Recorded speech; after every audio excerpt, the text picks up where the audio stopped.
Alright, so before we get started, we're going to go Shift 9 and make sure everything here is fixed. We're going to need this on 60, that on 60, and that works on 1920 by 1080. Click Save, and now we're good to move in our clip. So I've got a clip which is from the best South African player who isn't cheating. Kind of rare to find those, but yeah. We're going to unlink the clips and delete the audio. Now that we've set our settings, the first thing we're going to need to do is set up some markers to make this easier for us to handle. So what we're going to want to do to start off with is go to the 6th second 6:00 right there, and click M to place a marker right there. Now we're going to go 23 frames forwards. So 6:23, place a marker again. Now we're going to go to 6:40. 6:40 right there, place another marker. Now we're going to move to 7:15. So 7:15 right there, place a marker. And 7:40 right here, and place a marker. Now those are going to be very important, so just make sure those are all in the correct place. Right, now that we've done that, we can move into the cutting of the clip itself. So go ahead and find where player gets a kill, and you're just going to want to shorten that quite a lot. Whoops. You're going to want to shorten that quite a lot. Up to you how much you want the lead up to be. But now that we've got the scope in, we're going to go to the first frame where you're fully scoped in. So that's basically right here. If you're a little off, it doesn't matter. Just cut that and move that all the way out. And pretty much the same thing from the back, the first frame where you scope out. That's going to be right here. This is the first frame where you scope out. Don't cut it here, cut it here. That means that's the first frame out, and that's the last frame in. And you can leave that just away from the markers. Now what you're going to want to do is move your in-scope to the marker. Right, so now if you're actually scoped in for longer than the markers, that's fine. Just end it at the last marker, and then cut it, and you can move the rest back. But it's very rare for someone to want to use a clip where you're scoped in for almost 2 seconds. So if that's the case, we're going to want to slow this clip down. If that's not the case, you can skip ahead to the circle rotating. Okay, so in order to slow this clip down, what you're going to want to do is make sure it's on the first marker. Make sure the start is on the first marker right here. And now right click and click retime curve and retime controls. So you're going to want to move your header now to the last, the 5th marker, and just go back here. And you're going to have to zoom in quite a lot to get the arrow, the little triangle.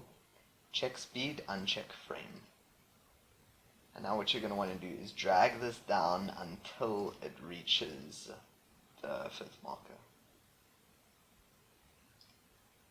Make sure it's exact. There we go.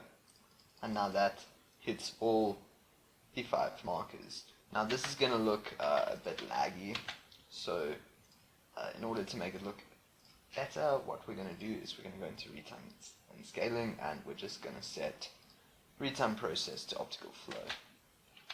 That'll make it look a bit better.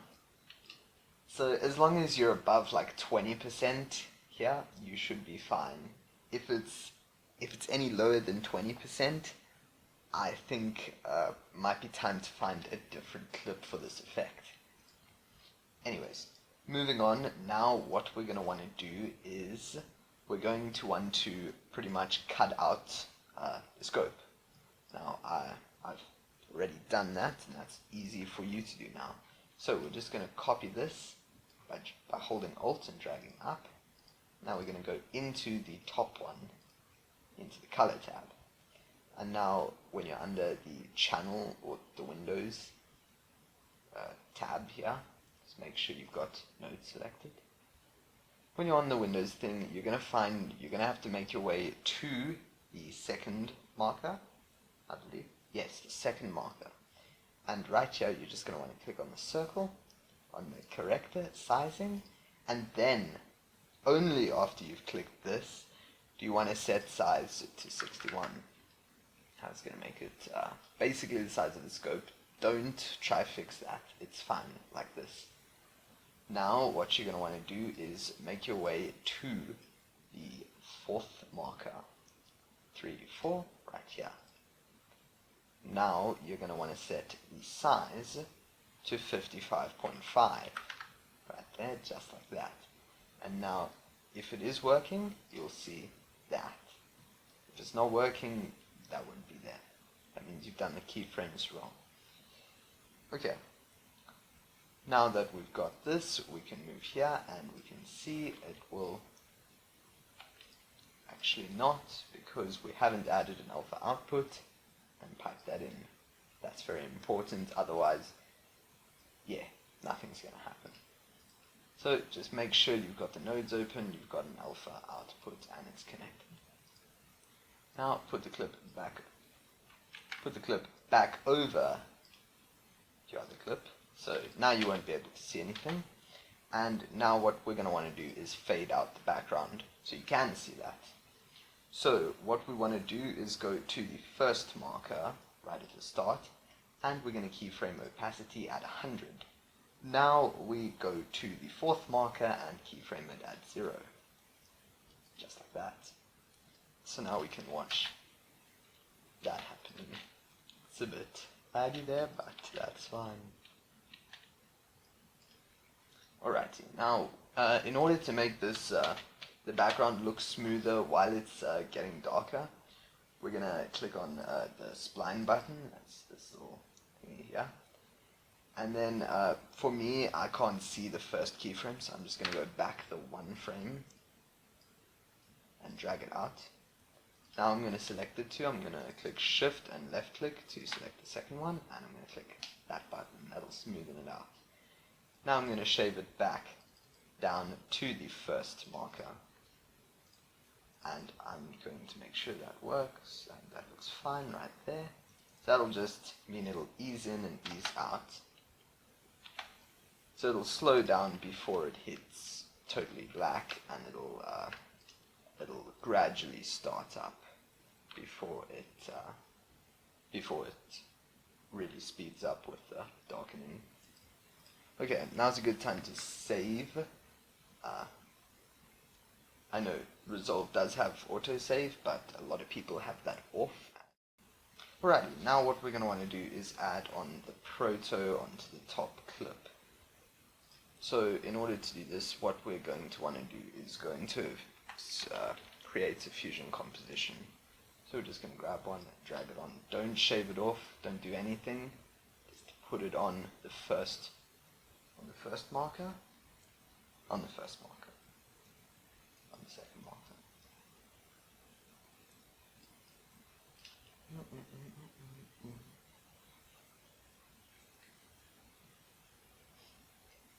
Okay, you can put that on your first marker right there, just like that. So now you've got your fusion composition on the top. You haven't added or subtracted. You're good to go. If you have done something weird, you're not good to go. If it's black, that's good.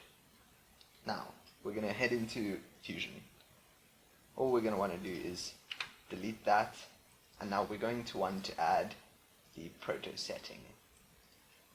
Now you can change your color. I'm going to go with like a green, and then you can see a bit of a preview. If you click on that, there you go, it'll show up. Super laggy, but yeah, So I've already organized the keyframes, so over time it will just get smaller like that for you. Now, in order to ease this thing in, we've got to do that ourselves. So what we're going to want to do to enter the opacity keyframes on this one, very similar to what we did on the bottom. We're going to go ahead and we're going to, on the first marker, keyframe the opacity at 0. So nothing there. Now we're going to move to second marker right here, and we're going to keyframe it at 100. Same thing as last time, we're going to smoothen them out. For some reason in Fusion compositions, I can see that first one, but if you can't, just do what we did for the background, drag it out a bit, select them both, and then close it, and then smooth it out like that. Okay, so that'll just make the brightening of this look a bit better. Now we're going to close that right there. And what we're going to want to do now we're going to want to move the proto, or the glow right here, out by 5 seconds from the last marker. So that means shift and right arrow, 1, 2, 3, 4, 5, that moves us 5 seconds ahead. Can also just go to 12 seconds, 40 frames.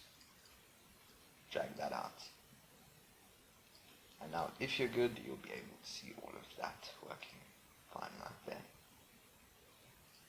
Now what we're going to want to do, just click on the background, the bottom one, and go to the fourth marker and just shave it off. So now that ends right there. We're good. Another good time to hit Ctrl S if you don't have autosave, because this glow can be really laggy and you might crash. I don't have a live playback, just keep that in mind. Right, so what we're going to want to do now is we're going to want to go onto our second clip and move back by 2 frames. That's 1 and 2 on the arrow keys to the left. Now we're going to right click and click retime controls. We're going to add a speed point. We're going to move forward by 1 frame. That's right with an arrow key. And now we're going to click freeze frame. Make sure you didn't cut anything off as far as that clip or the after impact goes. You shouldn't, but just be careful of that. Now Ctrl B to cut off the frozen parts. We can close the retime control there. And now we're going to put our header over the end, the final part of the Fusion composition. We're just going to hold down Alt, and we're going to copy this until it's over everything. Cool. So now that's frozen frame right there. Another good time to hit Ctrl S if you do not have autosave on. Basically what I'm getting at is if you crash, we'll be safe. Right, so now what we're going to want to do is go to the third marker. We're going to want to Ctrl B to cut everything. Now, on the second and third layers, we're going to select it all. And now we're going to right click and click New Fusion Composition and create, or New Compound Clip and create. Now we've got our compound clip, that's just the frozen frame right there. Now we can easily move into the Fusion tab. From here we're able to add the 3D scope motion setting. You can, you have to just delete the media in and the media out right here. Just get rid of that, and now you can show that right there, and now this will have your motion on it. Also, this is going to be kind of laggy, but it'll look fine once you've rendered it. Okay, you can zoom in a bit and you can see text 3D 1. So I'm using the Heroes Legend Hollow font. I'll have that in the drive. But this font works quite nicely here. We can change our you can change who you've edited it by, you can change the name or whatever. If it gets too long, you can just turn down the size a bit. But it's very unlikely it'll be that long. You're most likely going to want to move the size up, but otherwise it's fine. You can change that to like FX, whatever you want, really. Change the color as well if you want to. And now back into the edit page. So at this point we have finished the movement, basically. But now we need to stall it so we can introduce the llama. So this will go up, and then it'll go down. Then it'll reach lowest low point. Now you can find that lowest low point by going into image plane, transform, and then just figuring out which marker it is at which the lowest low is placed. So that's going to be this one right here, I believe. So that's on 1055. Just make sure. Yep, that is definitely the lowest low. Now what we're going to want to do is we're going to want to go one frame forward from here. We're going to want to cut that. So that's one frame forward from the lowest low. Now we can move that out. And now right here, we go 2 frames back. We right click, click retime controls. We add a speed point, go 1 frame forward, and we're going to freeze the frame. Now make sure this is far enough out of the way that the freeze frame will not start cutting things off of that. Freeze frame definitely a lot less than 5 seconds, so you're safe if you move it that far. Okay, so now what we're going to want to do is select this clip and Control B. We can uncheck retime controls. Now with our frozen frame, we're just going to shift and right click, or shift and right arrow, and we're going to shave that down. So now we've got a 1 second of that just being frozen over there. Now we can move that back. So if everything works fine, I'm just using my arrow keys now to give me kind of a playback. Seems to be fine to me. So now we've done the stall. Now we can do the llama. So where we start our freeze frame, that's going to be 1055. The llama appearance. Now what we're going to want to drag in. It's going to be on the 3rd line. And we're just going to unlink clips and backspace on the audio so we can do that. Now with your llama selected, we're going to move into Fusion real quick. We are just going to add a delta here. Alright, so shift space, delta here. Make sure that goes in, make sure it's connected, make sure you didn't make 2 delta keys by mistake. So what you're going to want to do is move this all the way down to black, this all the way down to black, and uncheck this. That'll give it a bit of a hologrammy look. Pretty much removes all of the black light. This does look slightly better than if you just set the composition mode to add. So that's something to think about, consider. Right, so now we need to sync it. Syncing it is not easy at all, and there's not really that much trick to it. So the highest high here is going to be 1025. So this is basically going to be where I'm going to start trying to make it sync. Also, one quick thing, we're going to change the Y to 22 on the llama. Right, so this is definitely not going to be synced here at all. So this is synced if we wanted it on the back, but we don't. We want it to be on the cross. So something like this. It's best to go to about here where the chest is appearing on the llama.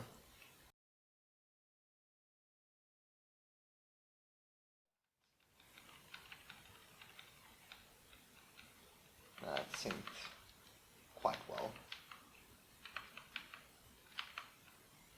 So I just started the clip therefore on 1023 and it does that. But you can play with that and you can probably get it to look a bit smoother with alignment if you want to. Right, so now we're going to want to cut off the clip where the freeze frame ends. So that's going to be a Control B and a backspace on the second clip. So there we go. Now it looks like this. Now in order to fade your llama out here, all we're going to need to do is cut it about 7 times from the back. So with the clip selected, we go Control B, Control B, Control B, Control B, keep going, 1, 2, 3, 4, 5, 6, and one more, 7. Now we're just going to delete, and okay, not quite. We're going to want the last one to be in, so we're going to delete, and then we've got a bit of a flash there. We can even go one more back, and we can delete that one. So it's 1, 2, 3, 4, which flash. So that's 8 frames. So my playback's not going to look that great, but you can see this. It will flicker when it's rendered.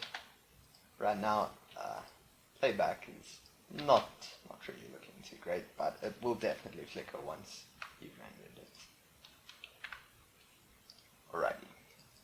So now that we've got our llama set up and we've made it glitch, what we're going to want to do is add in our numbers overlay. Now make sure this clip here is moved safely out of bounds on the first layer. So now numbers overlay, apparently it's in 480p, but I don't notice that. I don't see it, so that's fine. I'm not too worried about the numbers overlay being 480p apparently. Okay, so we're going to get the numbers overlay up and we're going to set scaling to stretch. It's going to line it up there. Now it's not going to appear over here on your first one. That's because the fusion clip it's got the black around it. So there should be a delta key there. Just delete that. If there's not a delta key there, that won't be a problem. Righty. So now it will look just fine. But the problem is your numbers overlay is not going to last the whole clip. So in order to make it seamlessly transition, from with the numbers to without the numbers, we're going to need to do a little bit of magic. But before we do that, we're actually going to move the start up a layer, just one layer. Okay. Just one layer.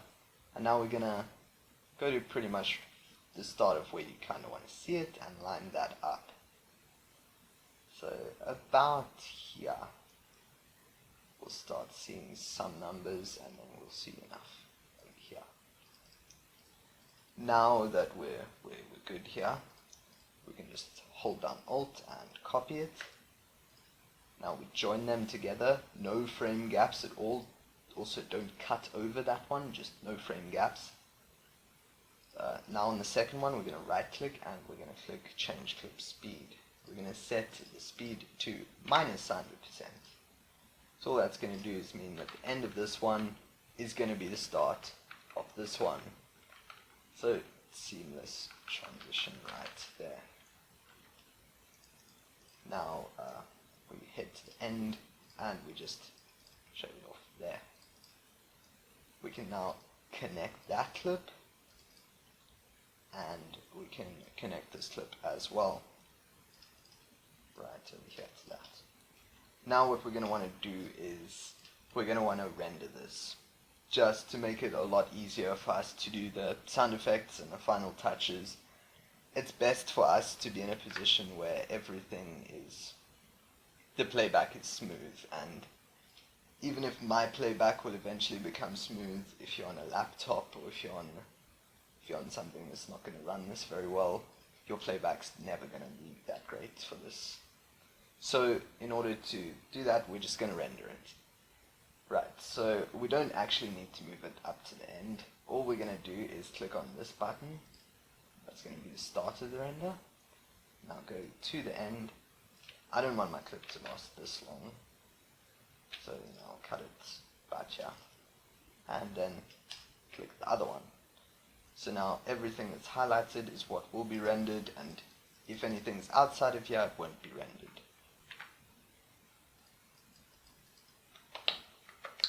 Okay, so in order to do this render, what we're going to want to do is move into the deliver page, and we're going to want to title it really whatever we want to title it.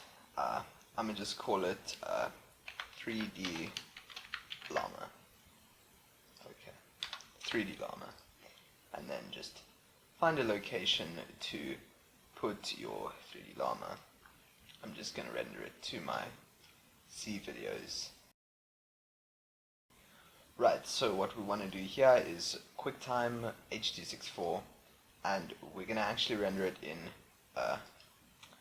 2160 or 3840 by 2160, and just click add to render queue. Don't worry about this, click add, and now click render all.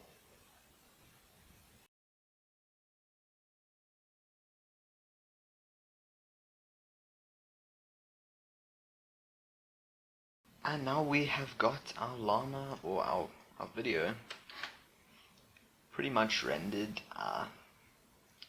Still a little laggy for me, just because I'm recording and I'm in Resolve and everything, but it looks something like this.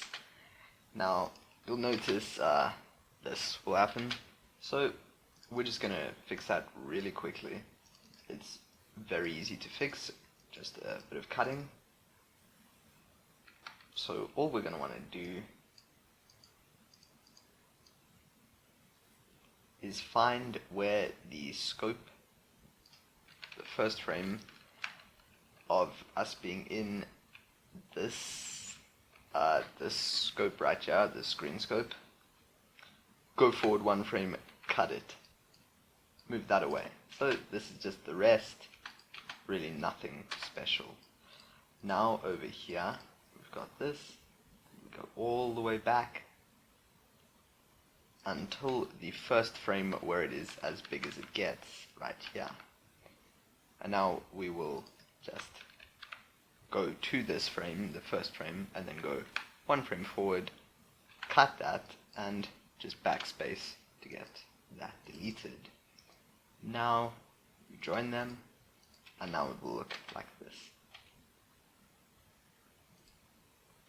A little bit laggy, but that's just my playback not really working too well. We are doing 4K, so, well, I rendered in 4K, so I'm just gonna switch the timeline proxy down to quarter resolution. That's just gonna make the playback a little bit smoother for me, because I am in 4K. And now it will look something like that. A little bit of lag right there, but again, that's just the replay lag. That'll be gone when it comes to the rendering.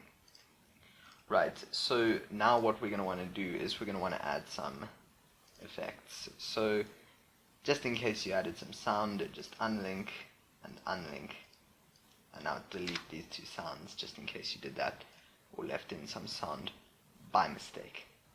Now what we're going to want to do is we're going to want to go back to the 3D scope tutorial, and what we're going to want to use now is the train SFX.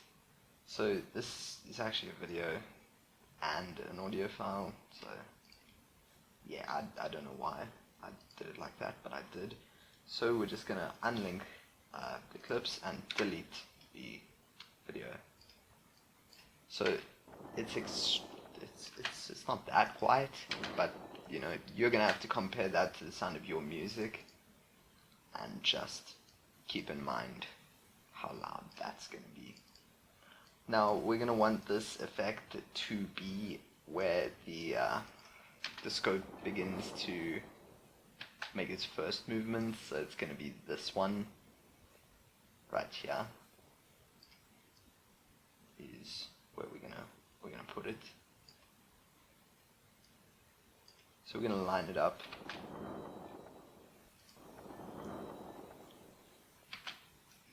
That's a little off.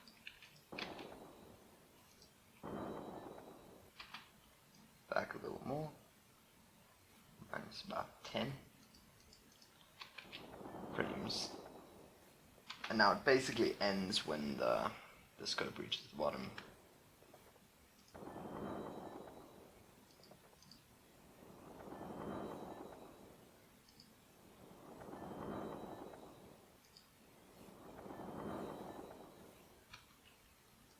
You can play with this a lot more.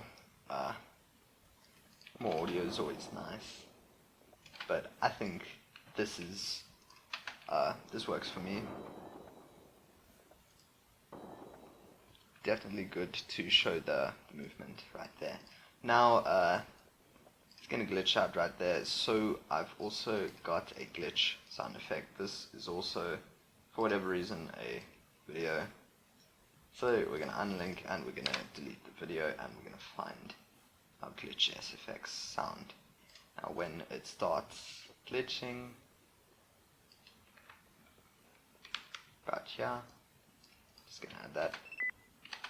Now the sound is actually at the end, like here, like halfway through, so you're gonna have to push it a bit far, a bit to the back.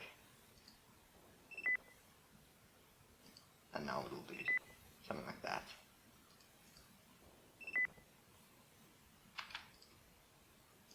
Now another thing we're going to need to add is a pre-shake.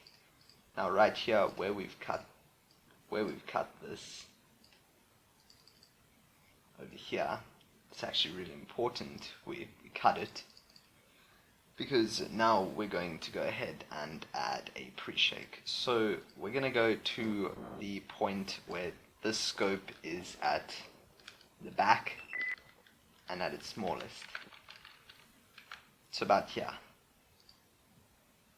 It's not extremely important that you have it like perfect, just as long as it's basically where it's at its smallest.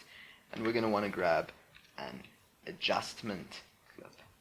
Again, don't size this down from the back, but now we can size it down from the front, size it down to where it cuts. So make sure it lines up perfectly with that right there. Now we're going to go into the adjustment clip, go into the fusion tab, and I'm just going to close spline, don't need that. And right now we're just going to use the 3D scope pre-shake, and you can delete all of that because I've already made media in and media out for us. So all this will do is make it flicker a bit and start to be a bit jumpy. It's not a smooth introduction right there.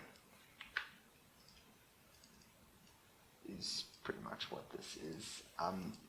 For the pre-shake, you will need Sapphire plugins for S-Shake and S-Flicker, but the pre-shake is not absolutely necessary, and I'm sure it is possible to make a pre-shake with just the shake and the flicker. I might even do that and add that as well. Okay, so now we've got our pre-shake. Now all we've got to do is put in our audio for this. So all I'm going to do is add in a generic sniper shot and sniper impact. sound effect. And now I've actually managed to find my sniper headshot sound effect. I just took this from YouTube just to quickly get it ready. So the pre-shake is going to be a little bit laggy. There's two ways to approach this. If you think your PC can handle it, check your render cache color output and it'll give you a bit of a playback. If you don't, that's also fine. Just select it and click D. Now it will be disabled for now. Just remember to enable it when we're done. I'm going to disable it because I want playback as good as it will get. Okay, so this is the shot and the impact all in one. So we are going to have to cut the shot and the impact apart. So it's pretty obvious right here that right here is end of the shot and that's the impact right there. So we're just going to cut that there. Now we're going to line it up. I'm also going to move that down a track so I don't cut into anything there. I'm going to do something like that. And that seems like it's synced right there.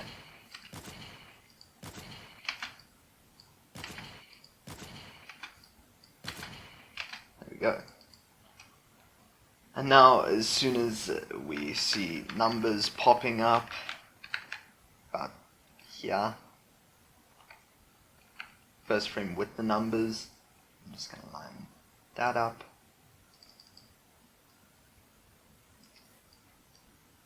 And you'll get a nice headshot sound effect right there.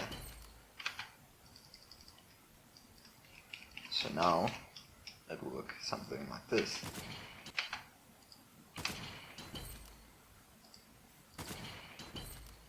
Okay, now I'm just going to save that and I'm going to click D on that to re-enable that. And now for the last step, we just want to add an impact to our sniper shot. So I got an impact. I don't know if it's the greatest one. I just made it in like 5 minutes, so I'm not sure if it's really worth using. But there's a lot of good impacts out there. You can find those very easily. And this is just going to be called impact.setting. And again, we delete that because I've already got us the media in and out set there for us. So this impact, pretty simple. As long as you dragged it in, as long as you dragged your adjustment clip in correctly, you'll be fine. Alrighty, and we're pretty much done now.